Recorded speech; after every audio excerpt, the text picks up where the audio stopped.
Good morning. What is that doing? My hair is acting completely of its own accord this morning, so forgive me.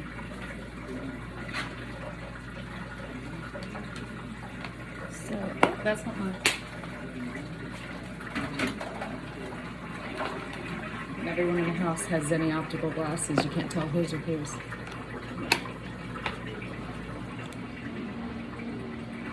My dishwasher is always going in these videos. Now, I planned that actually.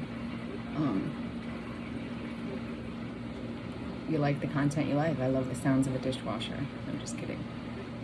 So let's take a look at my kimchi. I'm going to switch it into different jars and put it in the fridge because I want to stop the fermentation process. But I'm going to show you kind of the last time that I burped them. All right. So anything that is not below the brine runs the risk of molding. So I burp them every day and push the kimchi back down into the brine. So let's see if this has a good snap on it. Yep. Doing what it's supposed to do.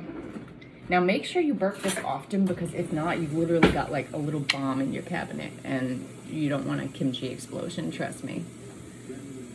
All right, so let's mix this up. It smells so spicy and tangy and delicious. Mix this up, and we're actually going to switch this over to different jars. All right.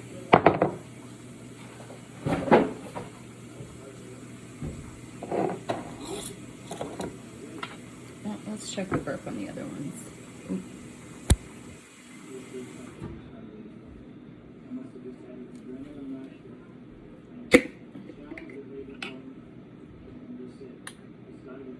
Yep, and the bubbles start rising.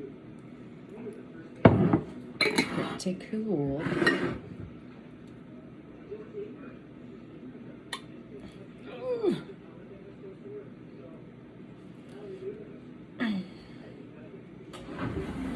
This is definitely gonna be my thumbnail. It's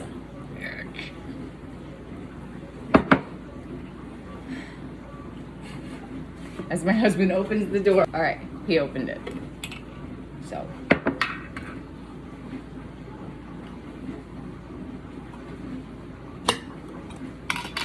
Now we're gonna keep it in the fridge. You can keep it in the fridge as long as you want. The fermentation process, like I said, is over once you take it out of the heat.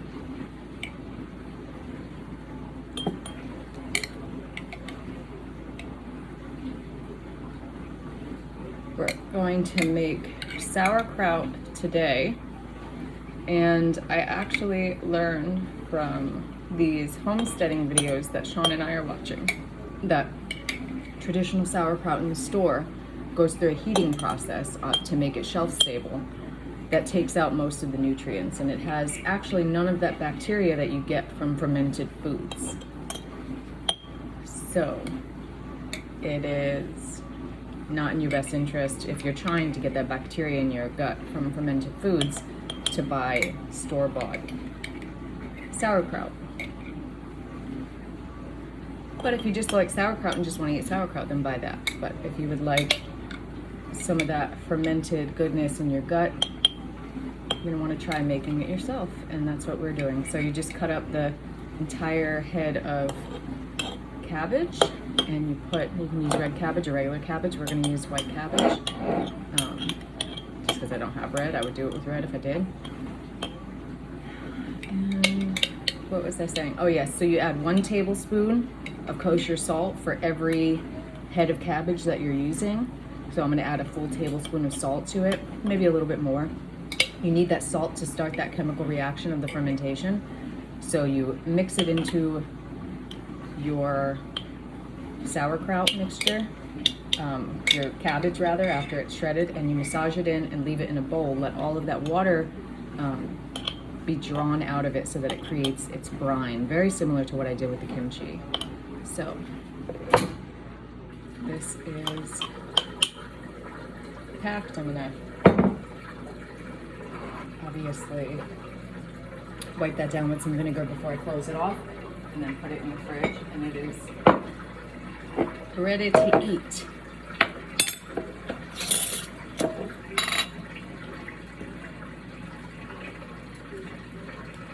why do I eat fermented foods, or why do I have an interest in eating fermented foods? Because I am a very yeasty person by nature. I get yeast infections and the like so often. And I've got to have this bacteria in my gut. My gut biome needs to be at certain levels, and I just need this good bacteria because my body has a hard time fighting off the bad bacteria. So, and none of this molded at all looks absolutely great. So, in addition to the sauerkraut today, I'm going to be checking on my sourdough starters. And I actually made 2 because I want to gift one to a friend. I went and brought a container of that dandelion honey to our neighbor yesterday, and it just kind of got me thinking that I'd like to share the weird stuff that I do with other people, so including you, husband, because you're gonna eat this first.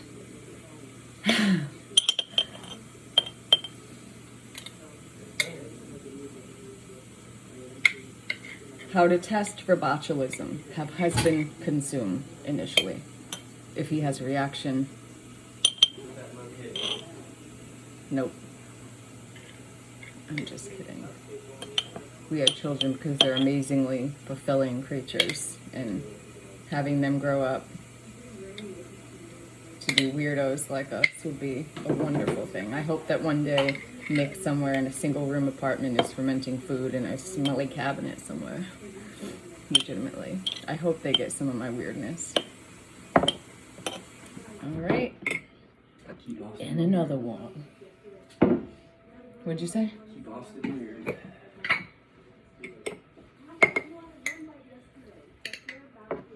I'm gonna condense this one jar.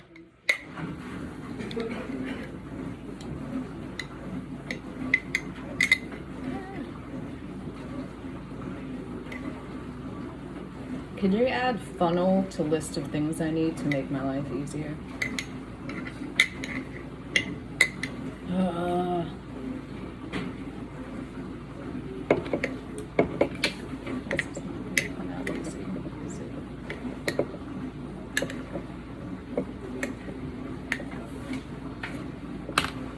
Done. Thank you. Alexa. Well, it's been right down what I need at the store. Okay.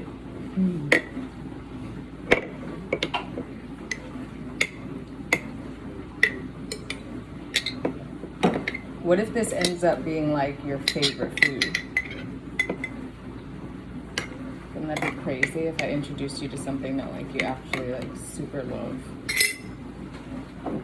Super love. Your meatloaf and eggplant are my favorite foods. You don't really get eggplant or meatloaf anymore. Yeah, but even the vegan loaf. No, there's certain things I feel like there's not a replacement for. I don't think you can make a good vegan meatloaf. If you disagree with me and you have a bomb-ass vegan meatloaf, please post the recipe, because I don't believe it can be done. And what did we try with? That eggplant farm. Yeah.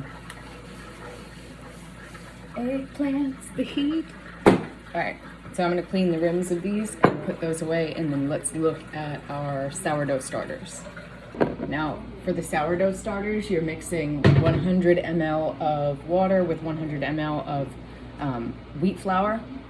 And you're going to want to put a loose cap on this because while this ferments, same thing, turns into like a little bomb. So you want to see that there is bubbles at the top after 24 hours. I have this line of demarcation here on the side, so it should have risen up and down, but that's okay for 24 hours. I didn't expect to see like crazy progress, so that looks good. Now we'll remove half of that and then feed it today with another 50 ml of water and 50 ml of flour again. Yeah, this one is doing real good. Ooh, and it's got a yeasty smell to it already. Look at that one. Bubbles at the top, that's a good sign. Good sign it's working. So I'll feed these later And then I'll show you what they look like tomorrow.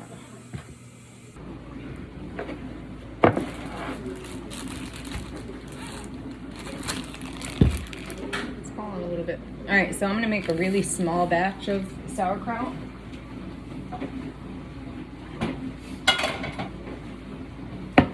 Because I have half of a head of cabbage that I did not use for a recipe, so I'll put still about a tablespoon of salt.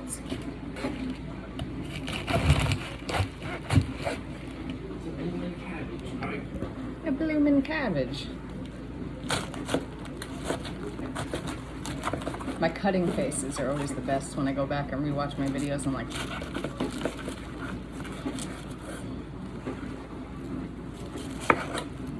we're gonna put this in a big bowl.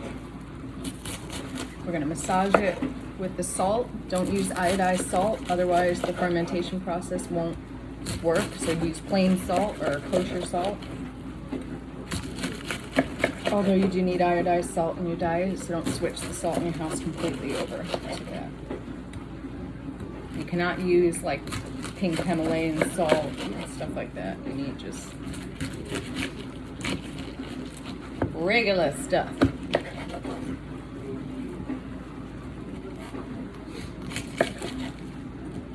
Alright, these are small enough pieces. Throw our core out. Yeah, this will wilt, so this is big enough.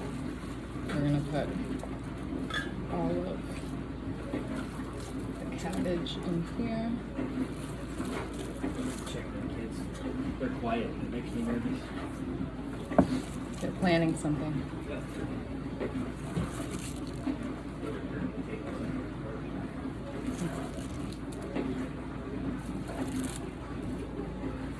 So,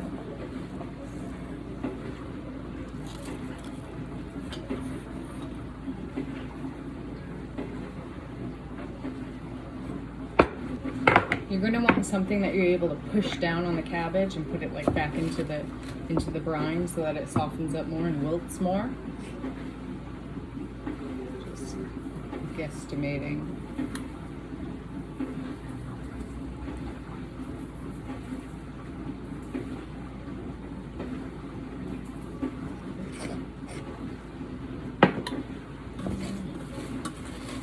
Massage our cabbage. This is going to draw the water out. It's going to make a lovely brine. Like I said, there are other ways to make cabbage, but with this process, we're going to ferment it. So we're going to get all that good bacteria.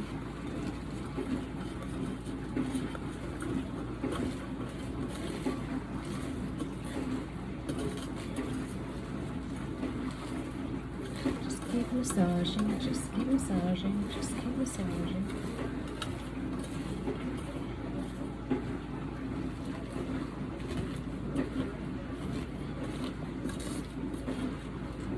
Now I'm going to cover this, leave it alone, let it wilt a little bit, and then I'm going to come back and keep pushing down on it. So I wanted to just pop in real quick again and say that what I actually cover everything with is just a whole cabbage leaf. This is a Napa cabbage leaf, but I mean, we're not adding that to our sauerkraut, but can't hurt. So we're gonna just push that down in there, and it's nice and covered. And we're gonna leave it.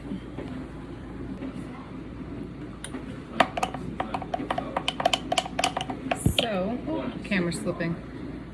Here are our 2 sourdough starts. I just removed about half from each jar. And then I mixed in additional water and additional flour, about 50 grams each. And I am mixing it up. We're gonna add a new line of demarcation, and then we're not gonna check on this until tomorrow when we've gotta feed it again. Now feeding it is just ensuring that the sourdough starter stays alive. We're going to give it new material to feast off of. That's why we're putting in the warm water, not too hot because you'll destroy the fermentation, but warm water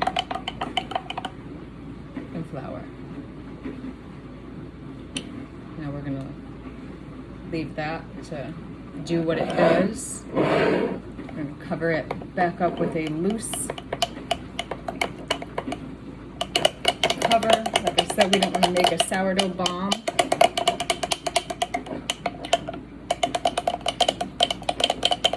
Make sure it's incorporated really well. So the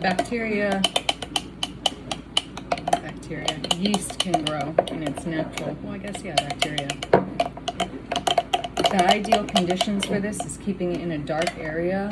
I'm using a cabinet because it's warm in my house, and then with the dark, that's like the perfect conditions for this to grow. So there we go. That is done. I'm gonna wipe the lids, or the rim rather. Wipe the rim.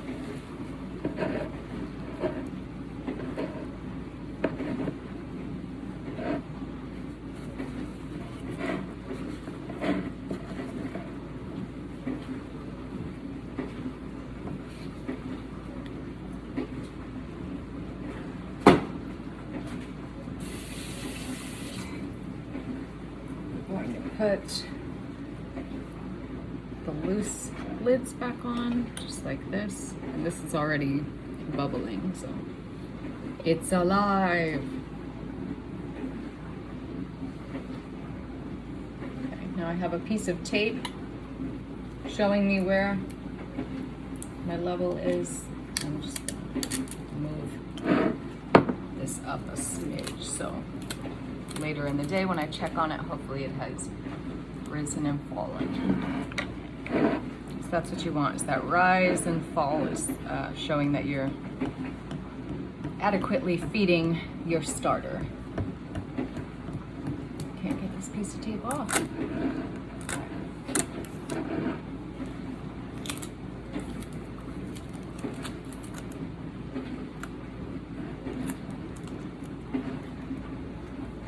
All right, marked, ready to go back. So it's been a couple of minutes, not a couple of minutes, like 20 minutes. I want to see if any water is coming out of this cabbage and if it's creating its own brine.